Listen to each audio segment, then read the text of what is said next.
এই গরমে কি রান্না করব ভেবেই পাচ্ছি না, তাই ভাবলাম 5টা ডিমের অমলেট করে তরকারি করে নিই। তাই দেখো ডিমের অমলেট করে তরকারিটাই করে নিচ্ছি।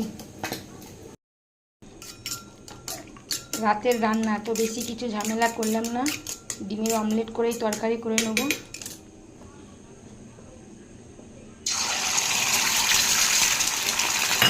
ডিমের অমলেট করে তরকারিটা সেরে নিই।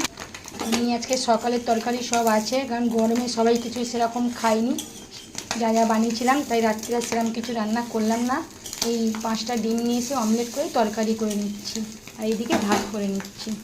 করে সব ডিমগুলি ভাজা হয়ে গেছে। কড়াই তেলটা গরম হয়ে গেছে, একটা টমেটো ছেড়ে দিলাম, নুন দিয়ে দিলাম, লঙ্কা দিয়ে দিলাম, হলুদ গুঁড়ো দিয়ে দিলাম, জিরের গুঁড়ো দিয়ে দিলাম, নাড়িয়ে চালিয়ে এটা আদা রসুন পেঁয়াজ বাটা সব দিয়ে দিলাম। বেশি মশলা দেবো না, কারণ রাত্রির তরকারি, এতে আলু পড়বে না, তাই জন্য শুধু অল্প করেই মশলা দেবো। আমার মশলা কষা পুরো কমপ্লিট হয়ে গেল, এর মধ্যে জল দিয়ে দেবো।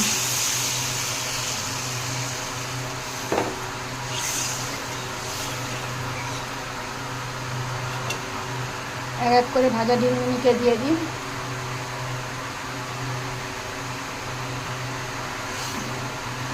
সবকটা ডিম দিয়ে দিলাম, এবার ফুটলেই নামিয়ে নেবো।